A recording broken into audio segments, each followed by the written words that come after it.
Ma dai, ma cos'è? Ma porca di quella puttana.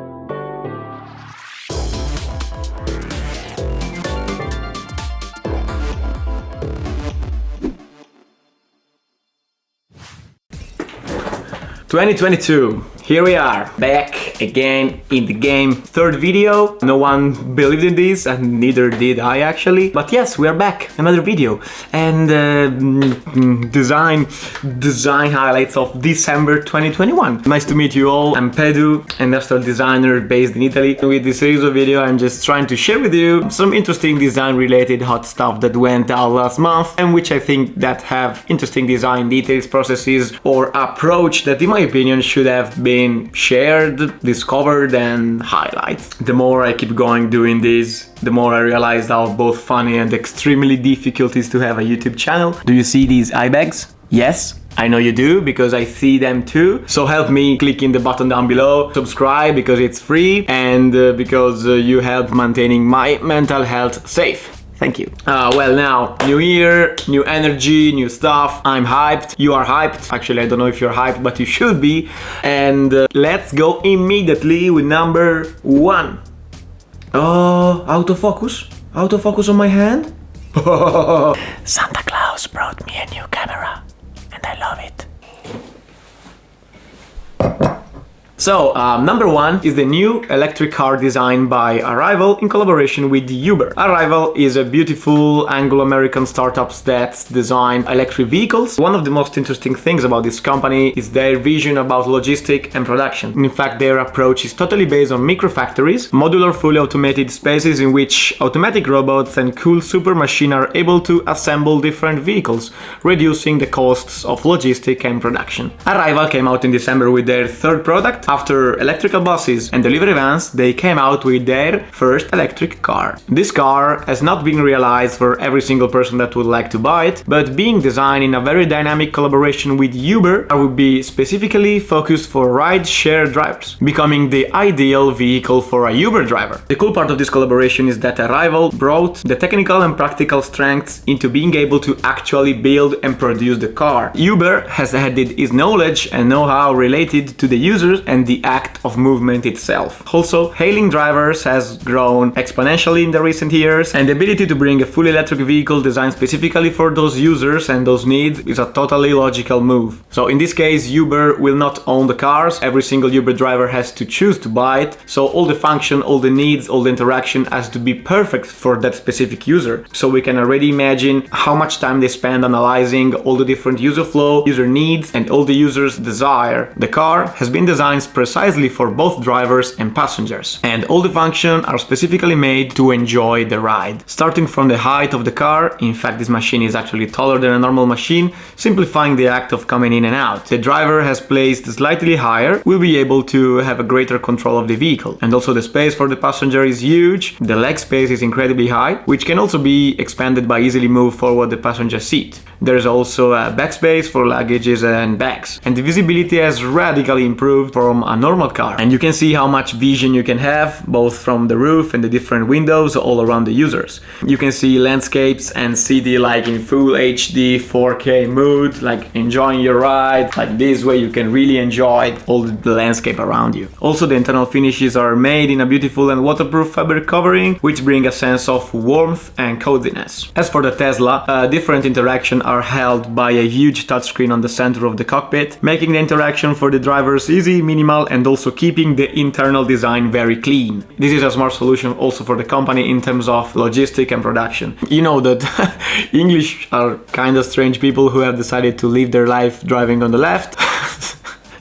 No judge, no judge. Putting the screen perfectly on the center is a practical solution when you need to produce cars for both left and right drivers. You can use the same standard piece for both cars. I really like the purpose of this product, and I really love this collaboration when you can see the different know-how both from Arrival and Uber combined together, but I'm not really a huge fan of the external shape. For my personal taste, it's a little bit bulky, but it's totally aligned with the Arrival design languages, so it's fine for me. Anyway, I love this project. This user-centered design approach, how they targeted every single user touch points into the car, their needs, and for this reason also both Arrival and Uber are part of these design highlights. Don't lose any more time, let's go with number 2.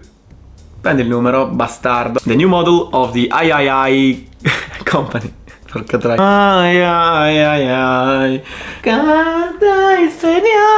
The new model of headphones from the III company, the TMA2 Studio Wireless. The mission of this company is to make all of these headphones in a modular way. Having the possibility of creating your own setup is the key success of this product. Just to let you understand, when you buy one of these you receive all of the components separated and you have to assemble them before using. Looks like someone went to IKEA and really get inspired by, huh? We have already seen how much complex and extremely difficult it is to realize a modular system, and try to imagine to realize a professional headphones for DJs or producer, how much complex it is. The interesting thing is that anyone can easily assemble, replace and disassemble each component in relation to their need. Into the website you can select your headband, your speaker, your pad, the cable, accessory and all the stuff. Obtaining this degree of simplicity within a modular and professional product is maybe the most difficult part to realize. The last product was the TMA2 Studio, that also has a discrete success, and now they decided to move forward bringing this new one, the TMA2 Studio Wireless. The wireless is really important because the wireless component is the strong innovation. In fact, until last year all the company's products were wired, so they have to be connected while you were using it. Actually, the coiled hi-fi cable became an iconic component and it was also customizable, but the choice to go wireless also clearly opens up new scenarios and possibility in use. The design of the product is not really changes related to the old one. It's in fact a clear upgrade of the latest version. It has kept the black elements, the solid main body, the possibility of having a custom ear cup and some very colorful little details that bring up hidden parts. The buttons for the volume and interaction are 3 minimal dots on the side, makes really simple and easy to use. However, since III designed for professional people and not just for ordinary users, the most interesting part is that these Bluetooth headphones are the first one that have no latency between what is being reproduced, like music in real time, and what you listen into the headphones. The lack of latency via Bluetooth occurs thanks to the transmitter. The small product, aligned with the lines, design language and shape to the III products, has to be wired inside the place where you usually insert your headphones. Once plugged in and turn it on, you just pair it with your headphones and boom,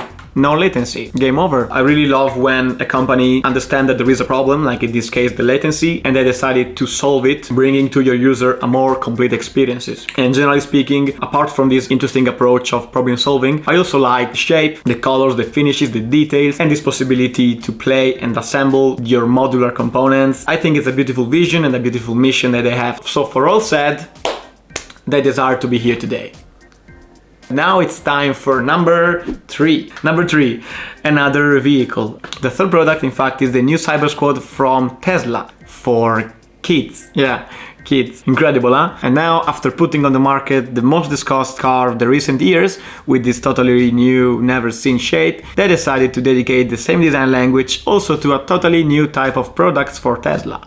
A Cyberquad for kids. This Cyberquad is a sort of provocation in which you put your little child, your pure little child, in this crazy complex space-inspired machine. It's a sort of interesting contrast to see, in my opinion. Can you imagine your child riding this one? I don't have a child, of course I don't, but if I had one, I would love to see him riding like a badass in front of his friend with this new one. It's beautiful to imagine that. Look at this guy with his helmet. Beautiful.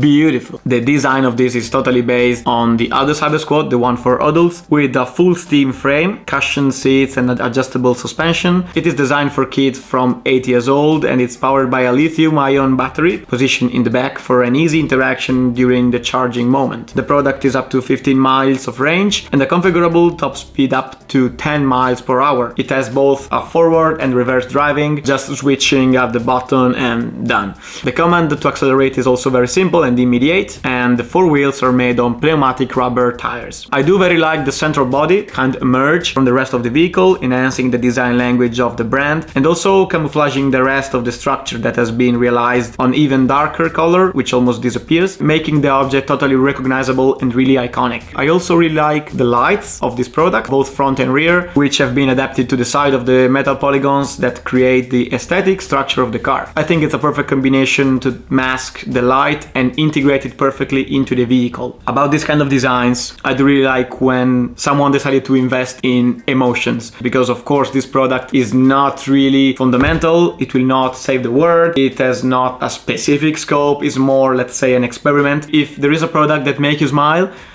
I mean, it is already something, and this makes me smile, so I'm happy with that. Talking about emotions, Elon Musk decided also to went out with another little product. The Cyber Whistle is a premium collectible gadget made from medical grade stainless steel with a polished finish, an interesting accessory design inspired by the shape of this series of vehicles. This little and simple product is a limited edition that went out of stock immediately, and I love just the way of switching design language between different products. I mean, from the cars to the Cyberquad for children to a little accessory. For all said, this way of moving shape and details, this really playful vision, switching products, characteristics are the reasons of why I decided to bring Tesla in this video. Congrats Elon, welcome in my video for the first time. So both Tesla and the Whistle were the last ones. Thank you very much who watched until this point. I hope you enjoyed. As always, all the stuff that I said is just my personal opinion, so feel free to disagree and feel free to comment down below. If you want to follow me on Instagram, I leave you here my account. If you have any suggestion about product that you would like to see, please let me know. Thank you very much and see you in the next one. Press like, subscribe, bye bye. See ya!